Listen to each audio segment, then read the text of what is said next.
Hello, it's me, Dr. Alvi, and today I am with the topic, one of the important exam topic and also in clinical settings, and the topic is DMD, Duchenne muscular dystrophy. Duchenne muscular dystrophy and Becker muscular dystrophy. These two dystrophies are the most common dystrophies in childhood.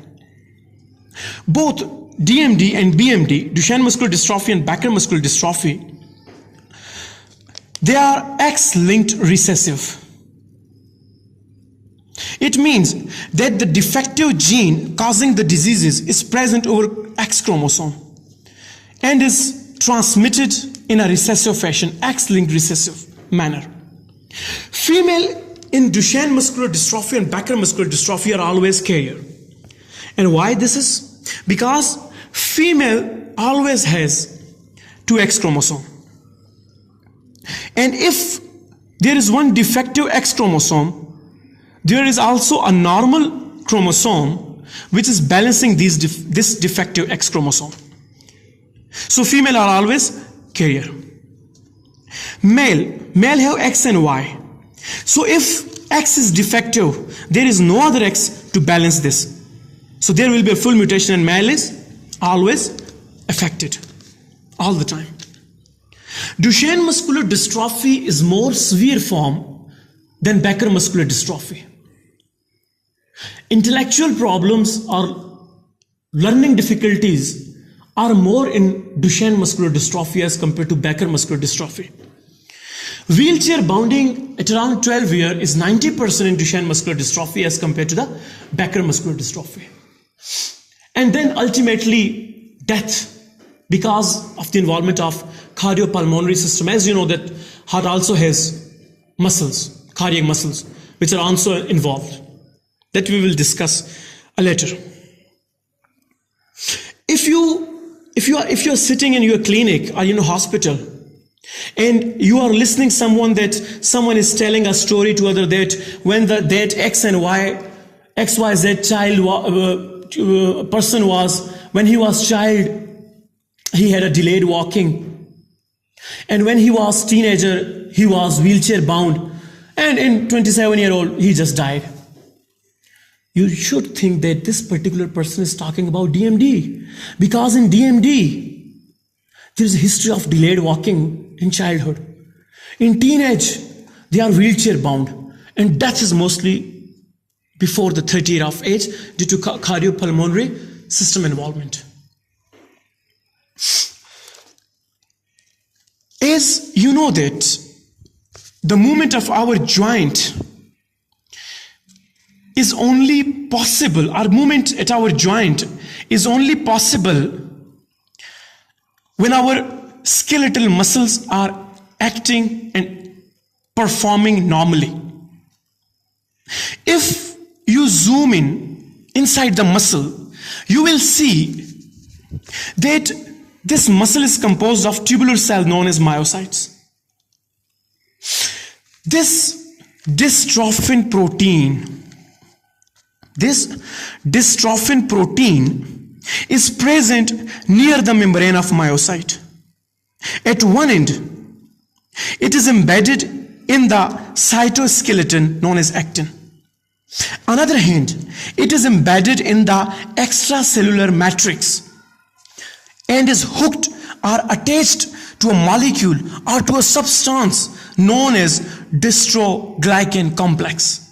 So this dystrophin protein at one end is attached to the extracellular matrix, and on other hand, it is attached or embedded in the cytoskeleton. And it acts like chain. So whenever there is absent or low number of dystrophin, muscle will not work properly. So when muscle contract in the absence of dystrophin, a small ribs or ridges or small opening creates here. These small opening will provide a gateway to the diffusion of certain molecules, certain ions. And among these all important molecules, the important one is calcium. And here I must say that not important one, but the dangerous one is calcium. Whenever calcium find that there are small opening in the myocytes, which created due to the lack of dystrophin in the muscle, when calcium influx will occur, the more amount of calcium may move inside, these calcium molecule will bind to certain proteins inside the myocytes, and these proteins are nothing but they are enzymes, and these are known as proteases. These proteases kill the myocytes.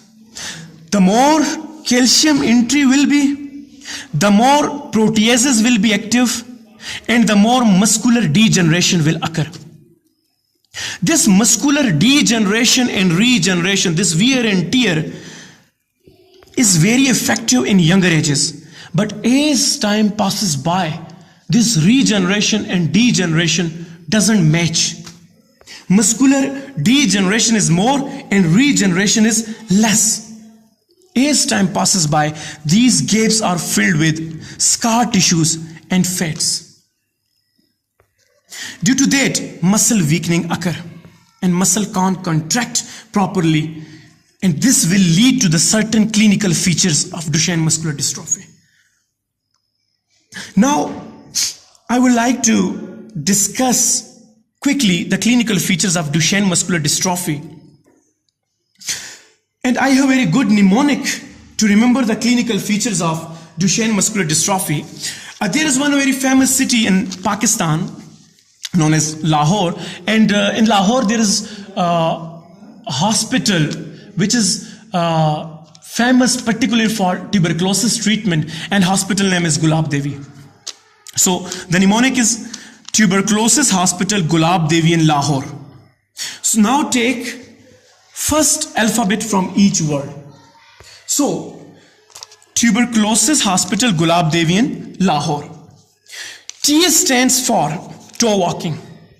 Remember, toe walking is common up to the age of 2 to 2.5 year or 2.5 year.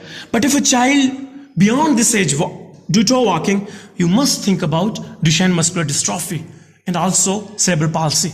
That is something different. So, T for toe walking. Hospital, only take H. H part for hypertrophy. And hypertrophy of what? Hypertrophy of skeletal muscles, which is common in calf region, known as calf pseudohypertrophy. And there is also hypertrophy in cardiac muscles, which will lead to cardiomegaly. Okay, and this hypertrophy in cardiac muscle is actually dangerous, and it is the main cause of death before the 30 years. Now, the third word, Gulab, take only G from this word, and this G here stands for Gower sign. Stands for Gower sign or Gower sign. In my next video, I will really demonstrate that what Gower sign is actually. But for now, in Gower sign, child climbs up his thighs with his hand to get up off the floor.